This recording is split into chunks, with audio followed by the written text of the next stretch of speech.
Here we are again, guys, and in this video we are reviewing a game that I have been looking forward to for some time now.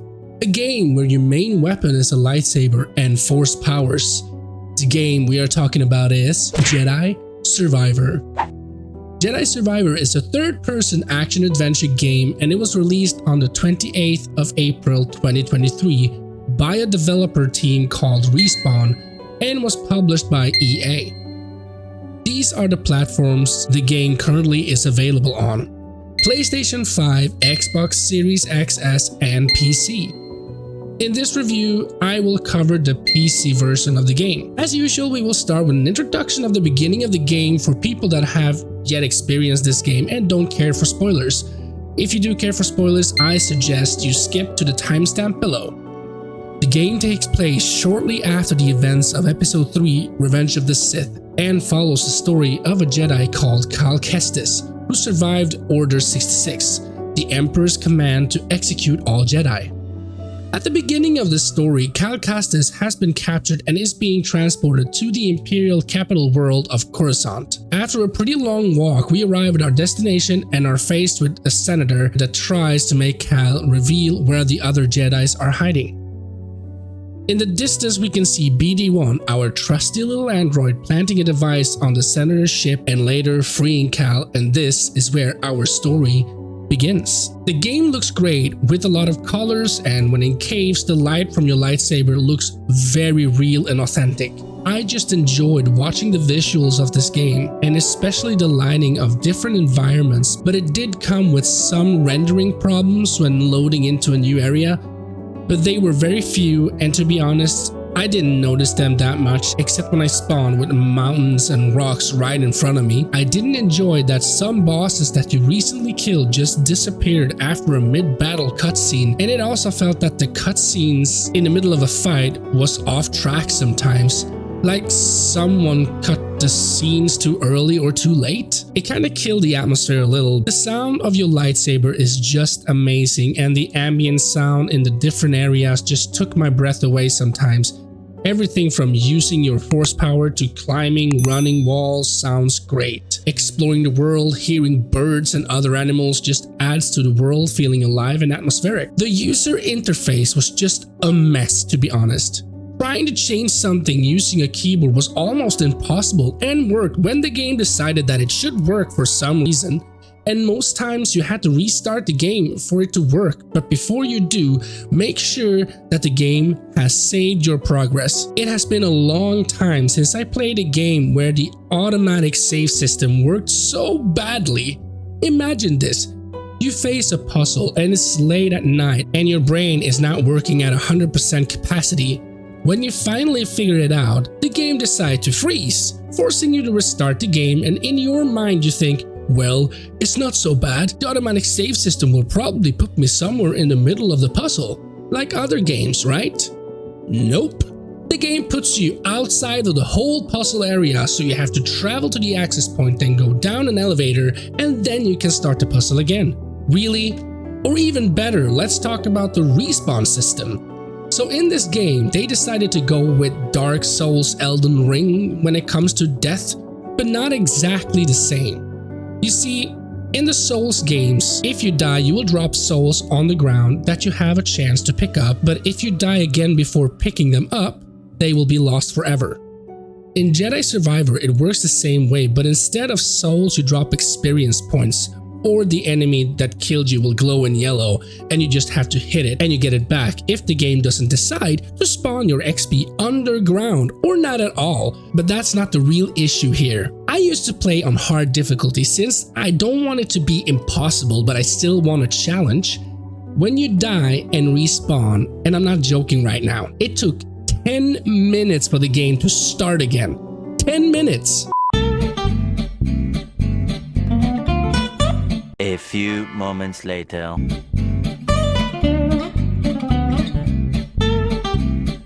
More moments later. One eternity later. And sometimes it didn't even start at all.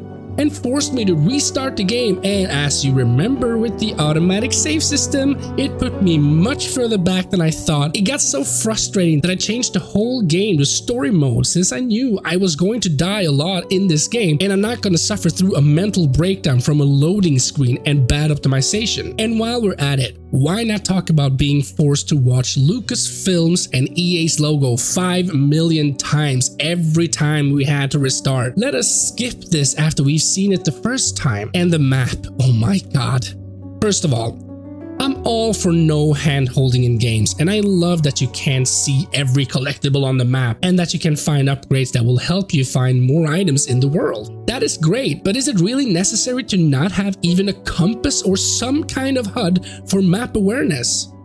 I'm not saying that we need a full-scale mini-map or glowing doors to understand where to go, but don't force us to open the map every 5 seconds to check if we are going in the right direction. What I'm trying to say is that exploring becomes a chore rather than a fun experience, at least for me. The saddest part about this is that when the game works, the gameplay is actually fun. In this game, you will fight your way through the Empire's forces and some other enemies that are in your way. You're doing this with a lightsaber, force power, and some tools that you gather as you progress through the main story.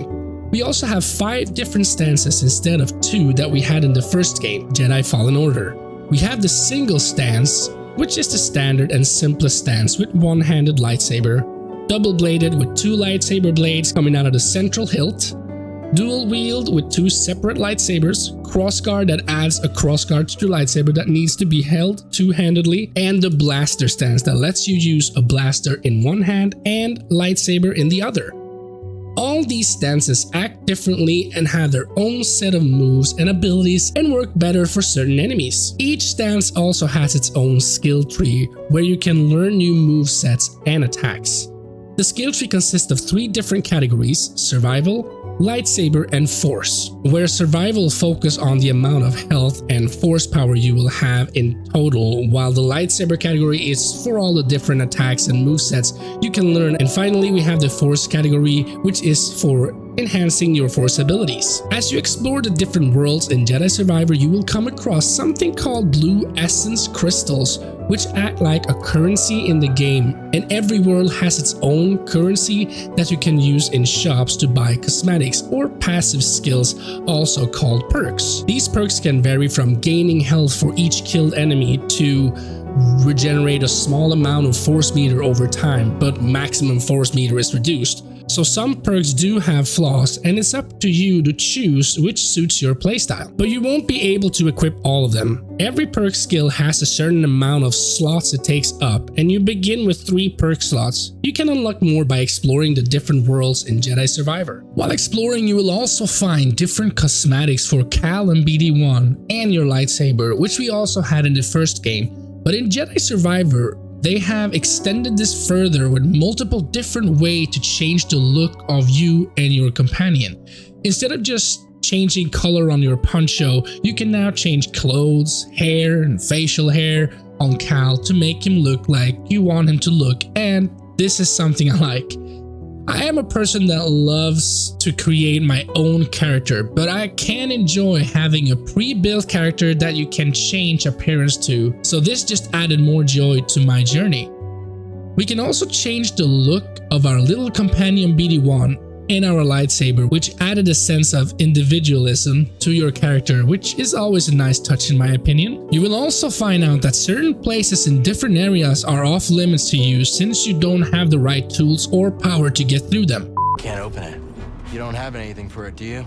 But as you progress further in the game, you will obtain all the necessary tools and powers you need to get closer to the 100% complete game. Apart from BD1 that will be with you through your whole journey, you also travel with other characters. Some will look familiar from the first game while others are new. I might have been damaged from playing too much Mass Effect, but would it hurt to give the side characters a little more space and add some moral choices to them? I don't think that the side characters in this game are badly written.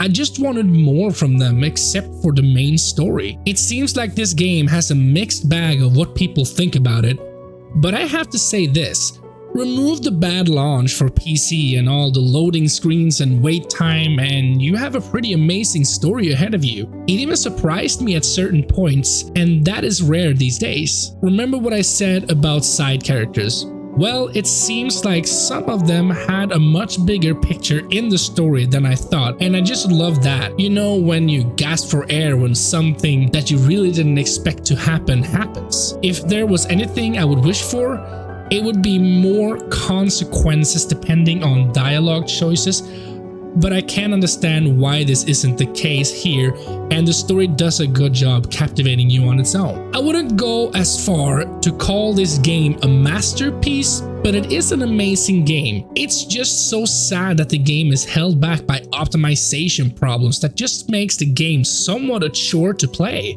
I really wanted to love this game, but I have a hard time forgiving it for releasing in this state, and with a $70 price tag. The game could have been much more if we didn't have rendering problems, loading screens that took forever, and sometimes you needed to restart the game, the automatic save system that punishes the player, random crashes, user interface problems, no map HUD at all, making you feel lost, and with a price tag of $70, I expect more, at least that the game's functionality is tested and optimized. Luckily, the game does a great job with lighting and shadows. Its audio makes the world feel alive, exploring is fun, there are more cosmetics which added individualism to the game, great combat and a lot of different movesets, and a satisfying story. For your information, it seems like they have patched the game so it does work much better now, and your experience should be more satisfying, but I will judge the game on how it worked through my playthrough.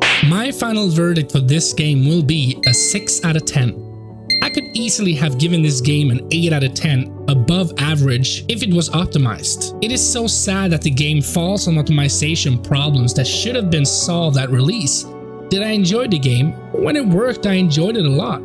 But there were so many frustrating moments that just made my experience less enjoyable. And this is why I never pre-purchase games. I don't like the idea of paying for something before knowing what I actually get, and I just don't see the point in doing it either. Except if you are a massive fan and you trust the company to release a working game. Same goes with paying for the highest edition, since it's just not worth it anymore. I would wait for a sale with this one, since in my opinion we have seen bigger games that offer much more for a lower price. Witcher 3 for example. What did you think of Jedi Survivor, and what score would you give it?